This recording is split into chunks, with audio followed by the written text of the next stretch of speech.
정희는 동네 작은 꽃집을 운영하며 조용히 살아가는 여자였다. 남편을 잃은 지 올해로 꼭 10년. 바닷가 펜션 여행 중 사라진 남편의 죽음은 수색 끝에 실종 사망으로 마무리됐고 유골도 시신도 찾지 못한 채 모든 것이 묻혔다.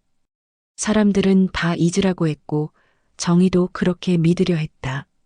새벽마다 피어나는 꽃을 다듬으며 계절이 바뀌는 냄새를 맡으며 그렇게 정희는 시간을 지나보냈다. 그러던 어느 날 친구들과 함께 떠난 봄 소풍에서 그녀의 일상이 처음으로 흔들린다. 그날 들꽃 축제가 한창이던 시골 마을에서 정희는 우연히 한 남자의 뒷모습을 본다. 어깨 너머로 떨어지는 셔츠의 주름, 걷는 걸음걸이, 가끔씩 허리를 매만지는 습관까지 도저히 아니라고 할 수 없는 모습이었다. 여보? 정희의 입에서 튀어나온 한마디는 허공에 사라지고 남자는 한 여자의 손을 잡고 유유히 골목을 돌아 사라졌다. 정희는 그 자리에 얼어붙은 채 한참을 서 있었다. 죽은 줄 알았던 남편, 은호. 그의 뒷모습이었다. 하지만 그를 따라가 확인할 용기는 나지 않았다. 정희는 손에 쥐고 있던 꽃다발을 떨어뜨리고 말았다. 붉은 튤립이 흙바닥에 흩어지며 속삭이듯 말했다. 그 사람 살아있는 거야. 꽃다발을 흩뿌리고 돌아온 날 정희는 밤새 잠을 이루지 못했다.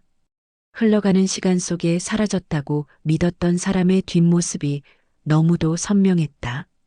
그럴 리 없어. 하지만 정말 그 사람이었다면?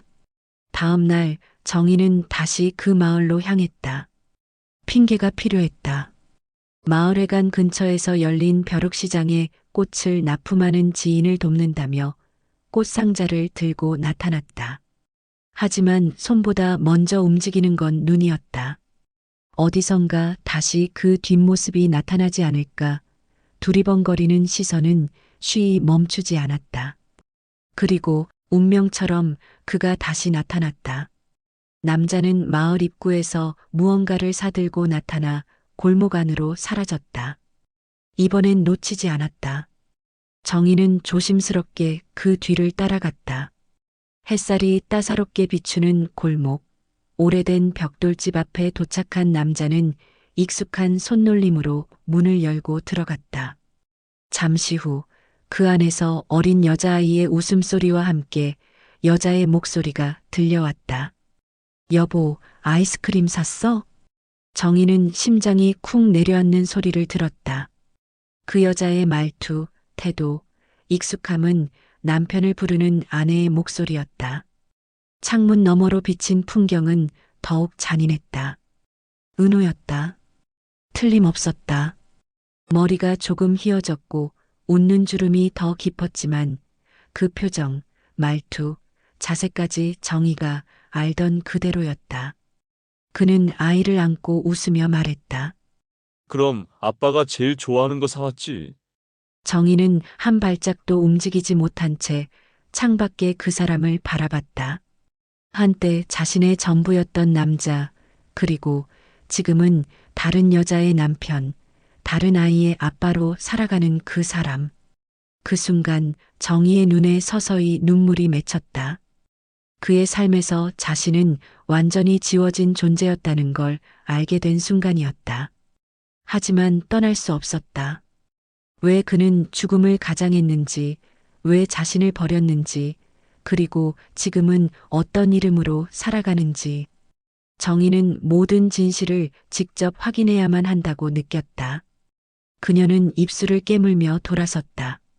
그의 삶을 무너뜨리겠다는 것도 아니었고, 다시 되돌리고 싶다는 마음도 아니었다. 그저 알고 싶었다.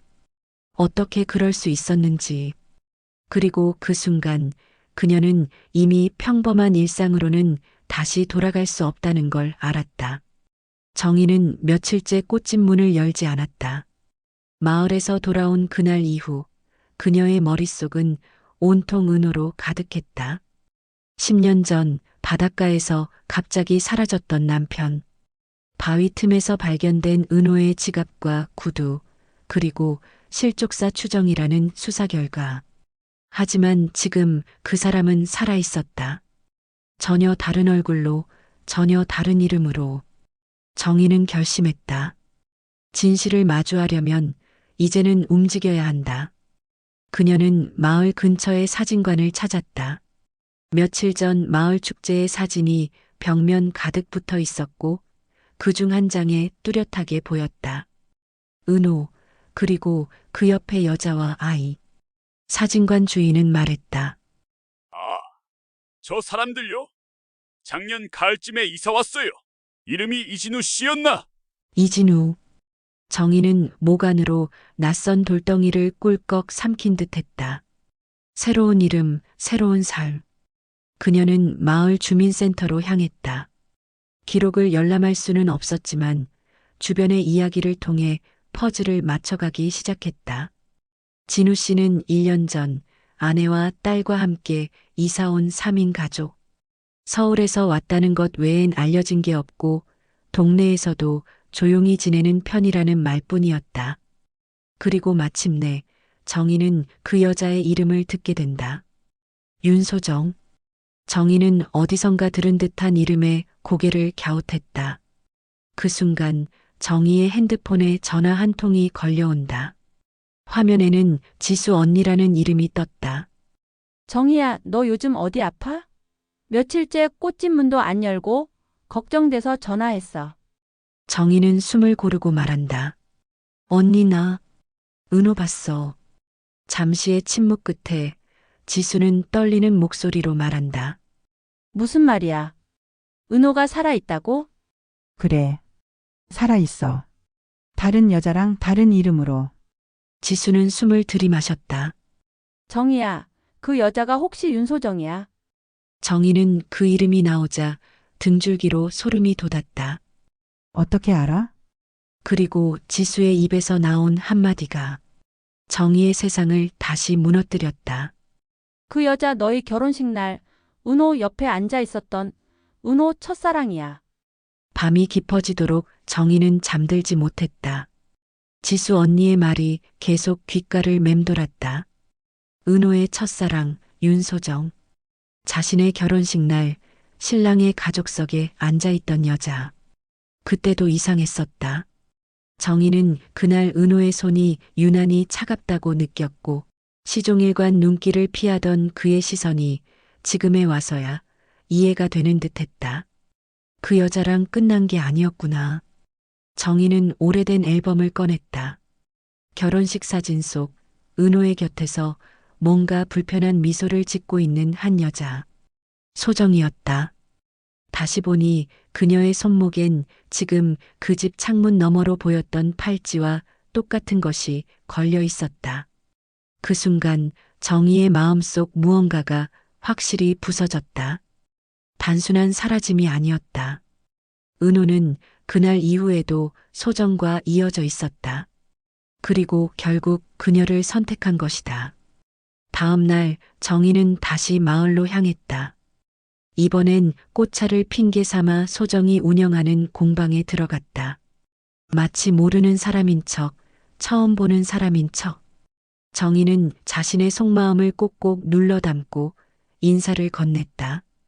안녕하세요. 차향이 좋아서 들어왔어요. 소정은 환하게 웃었다. 반가워요. 시음하고 가세요. 저희 딸이 직접 포장도 도와줘요. 그 말에 뒤를 돌아본 정희는 순간 멈칫했다. 테이블 아래에서 고사리 같은 손으로 차통을 정리하던 아이. 눈매도 턱선도 은호를 꼭 닮은 그 아이. 이름이 어떻게 돼요? 정희가 묻자 소정은 대답했다. 진아예요. 진우 아빠 닮았죠? 정희는 속에서 뭔가 울컥 올라오는 것을 억누르며 고개를 끄덕였다. 정말 닮았네요. 하지만 그날 밤 정희는 이대로 끝낼 수 없다는 걸 알았다. 그는 왜 떠났는가? 왜 시신도 남기지 않은 채 자신을 죽은 사람으로 만들었는가? 그가 직접 말해야 했다. 정희는 마을에서 숙소를 잡고 그가 자주 가는 마트, 공방 근처 마을 산책로를 뒤쫓기 시작했다. 그리고 마침내 산책 나온 은호와 마주친다. 그는 처음에 그녀를 못 알아본 듯 했지만 정희의 이름을 듣고 그대로 멈춰섰다. 정희? 정희는 웃지 않았다. 눈물도 흘리지 않았다. 조용히 낮고 단단한 목소리로 말했다. 죽은 사람이 왜 살아 있어요? 그의 얼굴이 하얗게 질렸다. 입술이 파르르 떨렸고 아무 말도 하지 못한 채 뒷걸음질 쳤다. 정희는 한 걸음 앞으로 나아갔다. 그날 바다에서 무슨 일이 있었어요? 당신 왜 나를 죽이듯 버렸어요? 은호는 손을 떨며 말했다. 정희야, 난 그럴 수밖에 없었어. 그의 눈에 맺힌 눈물. 그리고 입술 끝에서 새어나오는 단 한마디. 그날 나 죽을 뻔했어. 바닷바람이 스쳐 지나가는 산책로. 서로를 마주한 두 사람 사이엔 10년의 시간이 멈춰 서 있었다. 정희는 눈을 떼지 못한 채 말했다. 말해요. 왜 그랬어요? 은호는 한참을 망설이다가 입을 열었다. 그날 바다에 빠졌어. 나 정말 죽을 뻔했어. 10년 전 결혼 16주년을 맞아 떠난 부부 여행. 은호는 마음속에 오래전부터 감춰온 깊은 우울과 죄책감을 안고 있었다. 회사를 접고 난 뒤 자존감은 바닥을 쳤고 정희에게조차 말하지 못한 수많은 부채와 책임이 그를 짓눌렀다.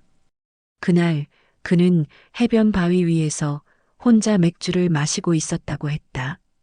그냥 사라지고 싶었어. 당신한테 짐이 되고 싶지 않았어. 술에 취한 채 발을 헛디뎌 바다에 빠졌고 정신을 잃었다. 파도에 떠밀린 그는 근처 바위섬에 걸려 구조됐고 의식을 되찾았을 땐 병원이었고 다시는 돌아가지 말자는 결심에 휩싸였다고 했다. 당신은 잘 살 거라고 믿었어. 당신은 강한 사람이니까. 그 순간 정희의 입꼬리가 떨렸다. 나 강하지 않았어요. 강한 척한 거예요. 당신이 죽었다는 걸 믿으려면 그렇게라도 해야 했으니까. 정희는 한 걸음 더 다가섰다. 그럼 소정은요? 그녀는 어떻게 나타난 거예요? 은호는 그제야 고개를 떨궜다. 이번 중에 연락이 왔어. 오랜만에 우연히. 그렇게 다시 만나게 된 윤소정. 10년 전 정희와 결혼한 뒤 모든 걸 잊으려 했던 그녀였다. 하지만 우연히 재회한 순간 은호는 묘한 구원감에 휩싸였다고 했다. 그녀는 내 이름도 내 과거도 묻지 않았어. 그냥 옆에 있어줬어. 정희의 눈에 눈물이 고이기 시작했다. 그래서 당신은 나를 잊었고 새로 태어난 거예요. 은호는 망설이다 말했다. 아니, 단 한 번도 널 잊은 적 없어. 이 말에 정희는 조용히 고개를 끄덕였다. 하지만 그녀의 얼굴은 더 깊은 상처로 얼룩져 있었다. 나도 당신을 원망만 했던 건 아니에요. 그리웠어요. 내가 잘못한 게 뭔지 매일매일 되뇌이며 살았어요. 정적이 흘렀고 그 속에서 정희는 입을 열었다. 그 아이 당신 딸 예쁘게 자랐더군요. 은호는 놀란 눈으로 그녀를 보았다. 정희는 미소처럼 아픈 표정을 지으며 덧붙였다. 그래도 아버지로서는 잘 살고 있는 것 같아 다행이에요. 그녀는 돌아섰다. 하지만 이번에는 단순히 과거를 묻기 위해서가 아닌 앞으로의 시간을 결정하기 위한 마지막 선택을 하러 가는 길이었다. 며칠이 흘렀다. 정희는 다시 꽃집 문을 열었다. 해가 잘 드는 창가엔 수국을 놓고 입구에는 노란 장미를 걸었다. 평소와 다를 바 없는 일상이었지만 그녀의 마음속에는 뚜렷한 변화가 자라나고 있었다. 그날 이후 은호는 다시 나타나지 않았다. 연락도 메시지도 없었다. 어쩌면 그것이 마지막 인사였을지 모른다는 생각이 들었다. 정희는 자신에게 계속 묻고 있었다. 내가 진짜 원하는 건 뭘까? 그를 되돌리고 싶었나? 그의 거짓을 세상에 폭로하고 싶었나? 그도 아니면 그냥 사라진 이유가 궁금했을 뿐이었나? 그러다 문득 자신이 여전히 그 사람의 그림자 안에서 살아가고 있었다는 것을 깨달았다. 그의 부재가 곧 자신의 존재를 규정하고 있었다는 사실. 그건 은호가 떠났기 때문이 아니라 자신이 그를 여전히 기다리고 있었기 때문이었다. 이제 놓아줘야겠구나. 그녀는 오랜 시간 모아온 편지함을 꺼냈다. 은호가 사라진 뒤 매년 결혼 기념일마다 혼자 적었던 편지들. 어디에 있든 사람만 있어줘요. 당신 없이도 잘 살고 있는 척 많이 해요. 그래도 당신이 웃고 있다면 그걸로 됐어요. 정희는 편지들을 하나하나 읽어내려가며 조용히 웃었다. 그리고 마지막 편지를 꺼내 이제는 남기지 못할 편지 대신 그의 집으로 보낼 꽃다발 하나를 만들었다. 흰 국화, 연분홍 튤립, 그리고 초록 수선화. 기억, 용서, 새로운 시작을 뜻하는 꽃말을 가진 꽃들로 택배 상자에 꽃다발과 작은 쪽지를 함께 넣었다. 은호 씨. 아니, 진호 씨. 잘 살아요. 그리고 부디 이번엔 도망가지 마요. 보내는 사람 이름은 쓰지 않았다. 그는 알 테니까. 며칠 뒤 그녀의 꽃집 문틈으로 작은 편지 한 통이 들어와 있었다. 고맙습니다. 끝내 용서받지 못할 줄 알았습니다. 이제는 내 딸 앞에서 떳떳한 사람이 되겠습니다. 그 문장을 읽은 정희는 처음으로 진심으로 그를 보내줄 수 있을 것 같았다. 창밖엔 봄비가 부슬부슬 내리고 있었다. 정희는 가만히 창문을 열었다. 그리고 긴 숨을 들이쉬며 말했다. 이제 나도 살아야지. 그날 집으로 배달된 꽃상자를 열자 은호는 그대로 주저앉고 말았다. 흰 국화, 연분홍 튤립, 초록 수선화. 그의 기억 속에서 결코 잊을 수 없는 정희가 가장 아꼈던 꽃들이었다. 그리고 짧은 쪽지. 말이 많지 않아도 그녀의 눈빛 하나로 마음을 읽을 수 있었던 그 시절처럼 그 한 줄에 정희의 모든 감정이 담겨 있었다. 부디 이번엔 도망가지 마요. 은호는 손끝으로 쪽지를 오래도록 쥐고 있었다. 그러다 옆방에서 들려오는 아이의 웃음소리에 정신을 차렸다. 진아는 인영에게 이불을 덮어주며 엄마 흉내를 내고 있었고 소정은 주방에서 조용히 차를 데우고 있었다. 은호는 묘한 이질감을 느꼈다. 따뜻하고 평화로운 지금 이 장면이 자신이 도망쳐서 얻은 것들이라는 생각이 들었기 때문이다. 그날 이후 그는 처음으로 자신의 이름을 정면으로 마주했다. 이진우라는 가면이 아닌 정은호라는 이름. 그는 깊은 밤 조용히 서재에 앉아 편지를 쓰기 시작했다. 소정에게. 소정아, 나 사실 너도 알고 있었지.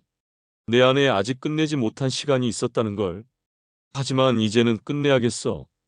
더 이상 도망치지 않고 살고 싶어. 나 정희한테 용서를 받았어. 그리고 그 용서 덕분에 지금 우리가 있는 거야. 내가 만든 이 거짓된 평화가 우리 아이에게 상처가 되지 않게 하고 싶어. 다음 날 그는 소정에게 편지를 건넸다. 소정은 조용히 읽었고 오랫동안 아무 말이 없었다. 그러다 은호를 바라보며 단 한마디를 남겼다. 다시 돌아갈 수는 없겠지만 그 시간만큼은 제대로 마무리하자. 그녀는 그를 원망하지 않았다. 그 또한 과거를 지우려 하지 않았다. 다만 진실을 안고 살기로 한 것뿐이었다. 며칠 뒤 은호는 작은 교회 납골당을 찾았다. 정희가 은호를 위해 빈 위패를 만들어뒀던 곳. 그곳엔 여전히 그의 이름이 쓰여 있었고 조용히 놓인 국화가 바람에 흔들리고 있었다. 그는 무릎을 꿇고 속삭였다. 미안하다, 정희야. 죽은 줄 알았던 내가 살아서 너를 가장 아프게 했구나. 그는 마지막으로 목걸이를 꺼냈다. 10여 년 전 정희가 생일 선물로 건넨 낡은 십자가. 그 안에는 여전히 흐릿한 손글씨로 우리의 봄, 끝까지 함께하자가 적혀 있었다. 그는 그것을 위패 앞에 내려놓았다. 그리고 조용히 고개를 숙였다. 이제야 끝났다. 햇살 좋은 어느 봄날. 정희는 작은 꽃다발을 들고 동네 노인복지관 앞에 서 있었다. 꽃집 문을 닫고 나서 그녀는 오래전부터 생각만 해오던 일을 시작하게 되었다. 꽃을 배우고 싶어하는 시니어들을 위한 원예 수업. 그녀는 다시 누군가와 이야기를 나누며 하루를 채워가고 있었다. 복지관 강당 한편 분홍색 튤립을 정성껏 화분에 심는 할머니가 물었다. 이 꽃 무슨 꽃말이래요? 정희는 살며시 웃으며 대답했다. 용서요. 누군가를 정말 사랑했을 때 할 수 있는 마음이죠. 정희는 이제 더 이상 자신을 설명하려 들지 않았다. 누군가의 아내, 누군가의 상처, 누군가의 과거가 아닌 그저 나로서 살아가는 사람으로 매일을 채우고 있었다. 어느 날 꽃집 앞으로 작은 손이 들고 온 소포 하나. 귀여운 손글씨로 적힌 보낸 사람. 진아, 꽃 선생님께. 상자를 열어보니 작은 그림과 함께 짧은 편지가 들어 있었다. 선생님이 보내주신 꽃 너무 예뻤어요. 우리 아빠도 꽃 좋아해요. 다음에 같이 꽃 보러 가요. 정희는 그 편지를 들고 한참을 웃었다. 더 이상 아프지도 미워하지도 않았다. 그 아이는 아무 죄가 없고 자신의 시간이 흘러온 증거처럼 그렇게 소중했다. 그날 밤 정희는 바닷가 근처 조용한 찻집에 들렀다. 10년 전 은호와 마지막 여행을 했던 그 바다. 그녀는 창밖을 바라보며 차를 한 모금 마셨다. 파도는 여전히 같은 자리에서 밀려왔다가 돌아가고 있었고 그 흐름처럼 정희의 삶도 이제는 흘러가야 한다는 걸 느끼고 있었다. 그 순간 문이 열리며 익숙한 뒷모습 하나가 들어왔다. 은호였다. 그는 눈으로 정희를 찾더니 조용히 인사만 건넸다. 말은 없었다. 이제 둘 사이에는 설명도 변명도 필요하지 않았다. 정희는 고개를 끄덕이며 작은 미소를 보였다. 그가 앉은 자리에 따뜻한 햇살이 비쳤고 한때의 사랑은 조용히 서로의 마음에 기억이라는 이름으로 자리 잡고 있었다. 그날 이후 정희는 더 이상 누구의 아내도 누구의 과거도 아닌 자신의 미래를 걸어가는 사람으로 살아가기 시작했다.